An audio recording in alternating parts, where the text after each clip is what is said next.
Welcome back. Somebody texted me and says, how could I be promoting the Imagine CDs by John Lennon? It's basically the Godless Manifesto. You know, some of us are old enough to remember when that music was the soundtrack of our lives. Not my next guest, but I was old enough to remember that. And anyway, even if Ann was old enough, she wouldn't have listened to that music. She was too busy studying Barry Goldwater tapes. How you doing, Ann? Ann Coulter. Well, you know, there's a difference. Some of us born again conservatives, and those of you who never strayed. That's true, though. Look this up online. I have a big Christian friend in Hollywood who told me a few years ago there was now someone who knew Lennon pretty well toward the end of his life, saying he had become like a serious Christian. Yeah.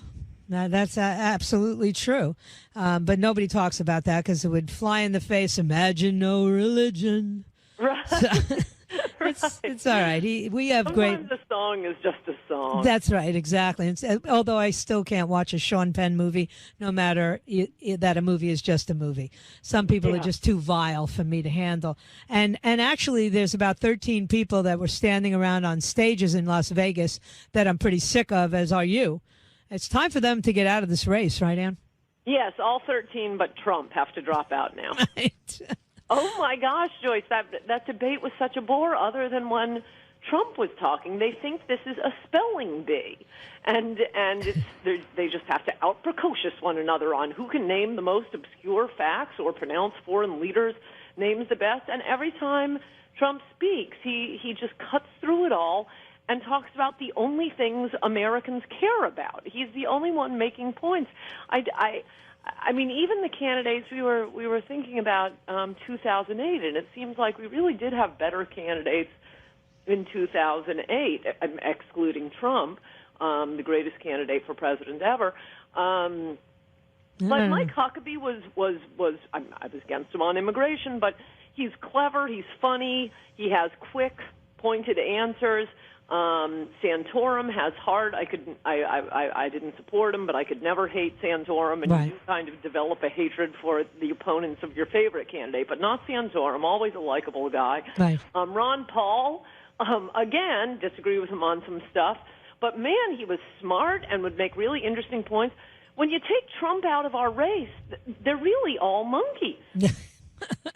Well, you see, I happen to, like Ted Cruz. I think that, when I look at this omnibus spending bill, and I know he wavered on HB2 visas and wavered. He's a disaster, and I like him, but he's a disaster on immigration. Yeah, he's a disaster on immigration, but there's really no turning back if you look at this omnibus bill that just came out. I mean, at 2:00 in the morning, Paul Ryan decided to screw the American public and didn't even give us KY jelly before he did it. No, it's unbelievably bad and not at all surprising. And now that it looks like the horror show of Marco Rubio is about to have the last nail pounded into the coffin, it's time to focus on Paul Ryan, the next biggest disaster for the country. It reminds me, and this is a dangerous thing that my side, conservatives, have sometimes shown some elements of, usually found on the left, and that's this mob behavior. I could never understand the overweening hatred for John Boehner as compared to, for example, Paul Ryan. That's what I said this morning. He makes John Boehner look great. We're still there. Yeah. Oh my gosh, he never would have done this to us. And this isn't like a bolt out of the blue. And I might add the hatred for Mitch McConnell. Look, none of these guys are Donald Trump, but Mitch McConnell, he negotiated the most amazing deal with Obama in a half century.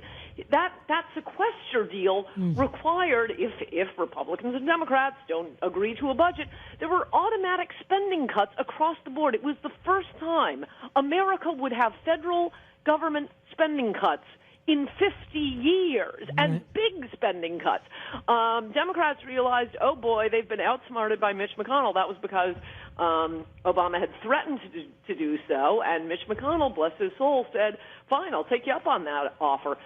He did it. We would have had enormous cuts in ridiculous government bureaucracies. then Paul Ryan gets outsmarted by the dumbest person in the world, Nancy? Patty Murray. Yeah.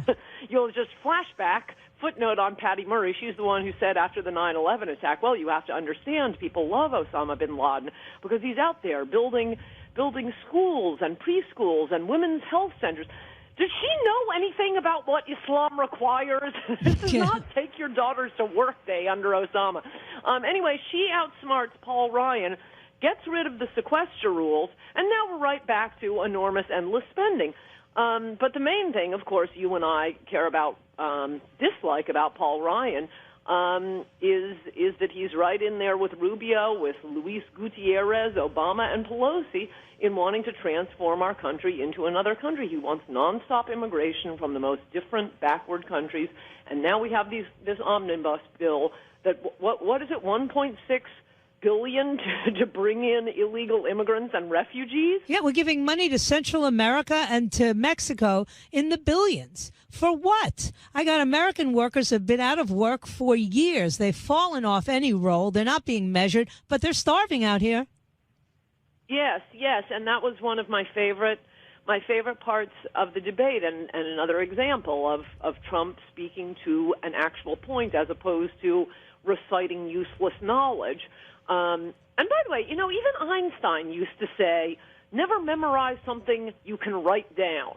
I'm really so sick of these little competitions among the Republicans of how many useless facts we can cite. Let me ask you a question. We've totally cleaned up the Middle East now. We have all the plans for the throwweights and the nuclear triad. Yeah. Now let me ask you: did you know what the nuclear triad was? Because I'm a pretty sophisticated person, and I had no idea. No, and now that I know, who cares? I have to excise that information from my brain because it's not important. The triad is that we have nukes that can be launched from 3 different platforms. Right. The ground, airplanes, or ships. So how long did Hugh Hewlett meet with Marco Rubio to set that up? Oh, my gosh. I like you, but that was ridiculous. I can't take these gotcha questions. Always remember, listeners, memorizing information is not a sign of intelligence. It is a sign of ability to memorize useless facts. But meanwhile, who cuts through all the nonsense and says something that is actually an important substantive point, both on the nuclear triad, but on what you were just referring to, when he was asked, they keep talking about how we're going to clean up the Middle East and reform Syria. No, we want to reform America. Can we please get back to America? And asked about, does it matter if there are dictators in the Middle East? Does that matter to Americans? That was basically the question Wolf Blitzer asked Donald Trump. And he said, look, we've spent $3, $4, $5 trillion in trying to straighten out the Middle East. I wish that $4 trillion had been spent here in America, on our airports, on our bridges, on our roads. Thank you, Donald Trump, for finally caring about America. And on the nuclear question, again, it was a substantive and important answer. What he said was he just blew off the triad. What do you put priority on? And the nuclear triad. No, everyone I was sitting with, and we're all political jocks too, didn't know what it was. I didn't know. Don't care. Yeah, right. Now that I know. But to the nuclear question, Trump made an important point, which was to say, don't let bad guys have them. Yeah, it's an anti-isolationist argument to some extent, which is to say, look, he said, I'm paraphrasing, obviously, I don't remember it at all specifically, but generally his point was, look, we could just say, look, you're on your own, Middle East and crazy dictators of the world, but now that there are nuclear weapons, if some nut gets his hands on them, that's a big problem for the U.S. So to that extent, yes, we do have to care who is running a country. Absolutely. Well, look, I saw very clearly the two different philosophies, and, all these guys want to be considered Reagan-esque. So I looked at them that day. The only person who was at all Reagan-esque was Trump. Cruz has Reagan's foreign policy. That's Reagan's foreign policy. Don't put yourself where you don't need to be. Protect your military. Build it up. Make it strong. Scare the hell out of everybody. Peace through strength. And Rubio has the George Bush policy. You vote for Rubio's a vote for Jeb Bush. Put them both in the same basket. Trump, on the other hand, had a true Reagan-esque sort of open mind about the policy. Like, I know what I want to achieve. We'll figure out how to get there when you vote for me and put me in the office. Exactly. I'm with him. I know that he's an administrator. I know he can run anything successfully. Yes, no, that's right. And I always think when with all these guys, as I've written about, these guys all want to be like Reagan, and they're always saying, as Reagan said, and I'll be like Reagan. And Right. you want me to be Reagan? I'll be Reagan. When Reagan ran, was he constantly saying, I'll be Calvin Coolidge? No. I mean, for Pete's sake, Reagan was elected 35 years ago. The world was a different place. The main problem facing America is no longer a threat of, a nuke from the Soviet Union. Yes. It's not encroaching communism. The threat facing America right now is that we are about to become Uganda. Right. And radical Islam sees its opening. That's even scarier. We'll be a third world banana republic, and radical Islam will have its way with us. Yes, I'm living under Sharia law. Yeah, exactly. exactly. Well, look, you and I are on the same page. I said this, when I saw this omnibus spending bill at 2:00 in the morning, because I was still up, trying to look at the earlier debate, which I hadn't watched live, and I'm looking at the news coming out on C-SPAN from Paul Ryan's office, and I said, is this not exactly what they said they would never do again? A 2,000+ page bill that nobody gets to read, that gets voted on, and that absolutely doesn't allow anyone to weigh in on. I mean, Jeff Sessions got on the floor at 4:00 in the morning and said, "This is a disaster. What are we doing here?" Yes. Yes. Yes. Well, I was just recovering from the debate that we would have all slept through. I loved it. We kept waking up whenever Trump would speak. Incidentally, I was at the debate with our friend Matt Drudge.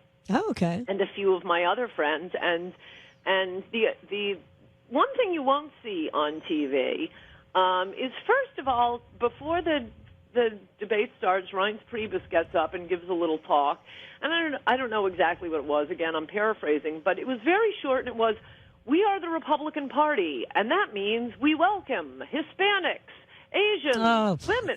Wait, that's all you have to say about the Republican Party? You're not going to say that we're the patriots, we're going to defend America's borders, we care about America? What on earth? And by the way, I noticed white men were not included in the list of people that Republicans stand for.